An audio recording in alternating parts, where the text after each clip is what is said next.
Syarahnya, taib. Makna basmalah itu ba di situ dijelaskan para ulama mensyarah, Syekh Utsaimin dan para ulama menjelaskan itu ba litabaruk wal isti'anah. Yang pertama isti'anah.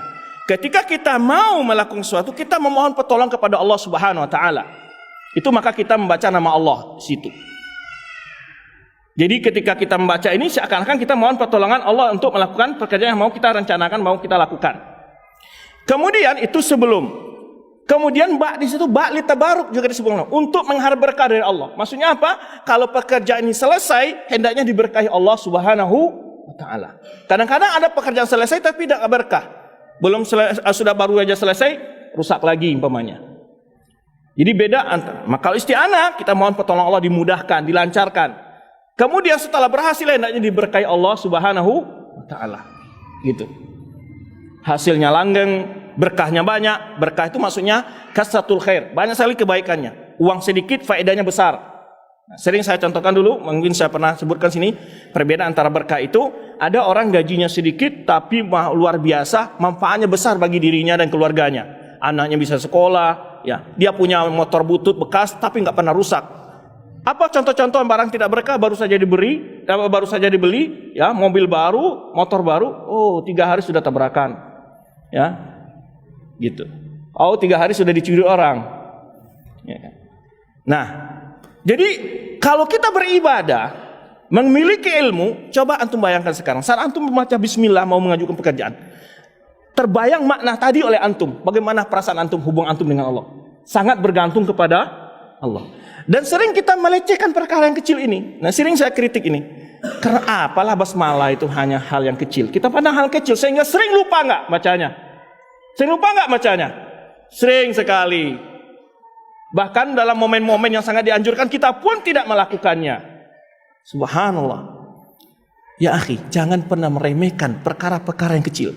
Justru perkara kecil itu besar berkah dan faedahnya. Antum mulai tahu tadi makna basmalah bagaimana itu adalah mohon pertolongan kepada Allah dan memohon berkah. Belum tentu antum sudah melakukan sebab-sebab yang sudah menurut kemampuan manusia sudah super, belum tentu antum akan berhasil kalau tanpa pertolongan Allah Subhanahu wa taala. Terus setelah berhasil belum tentu juga faedah dan hasilnya itu akan tetap berkah, belum tentu juga. Ya kan?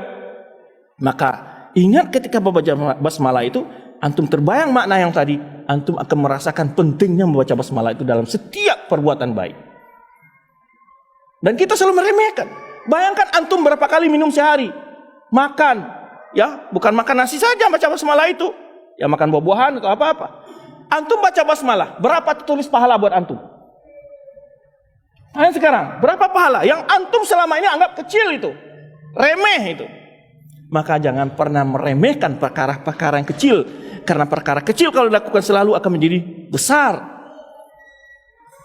Seminggu berapa antum melakukan pekerjaan-pekerjaan baik kalau antum mulai dari basmalah, besar enggak pahala antum? Baik, kita lanjutkan. Kemudian lafzul jalalah, Allah. Apa maksud dari kalimat ini? Ditafsirkan Ibnu Abbas, dzul uluhiyah. Dia saja yang berhak diibadati. Apa kaitannya dengan membaca nama Allah ini dan saat mau pekerjaan?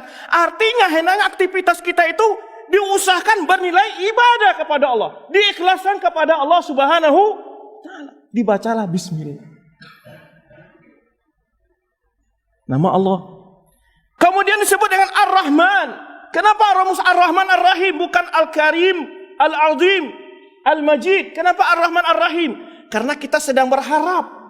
Maka yang kita harap apa? Rahmatnya Allah. Nah, rahmat Allah tepat dengan namanya Allah, Ar-Rahman Ar-Rahim. Lalu di situ dapat faedah lain bahwa yang berhak kita sembah. Kalau tadi kita katakan hendaknya semua aktivitas kita ikhlas kepada Allah dan diharapkan sebagai ibadah kepada Allah. Walaupun aktivitas itu perbuatan-perbuatan yang biasa. Contoh makan, bisa jadi nilai ibadah enggak? Tidur bisa enggak? Maka disebutkan oleh para ulama kita. Orang-orang yang berilmu, kadang-kadang tindakan dan perbuatan yang biasa saja bernilai ibadah bagi dia. Bagaimana kalau dia bernilai ibadah? Dia ketika makan, dia bukan karena ingin merasa kelezatan makanan, tapi dia menginginkan agar dia sehat dan selalu dapat mudah beribadah kepada Allah. Ketika dia tidur, dia niatkan untuk beristirahat dan moga-moga dia bangun malam dan kuat untuk melaksanakan subuh berjamaah. Dia niatnya dapat pahala dia. Tapi kita ngorok setiap malam nggak pernah dapat pahala ya. rugi kita kan? Apa sulitnya kan? Tapi karena tidak ada ilmu dan menganggap itu hal yang remeh, betapa hilang di tengah kita kebaikan yang begitu banyak sekali kita remehkan.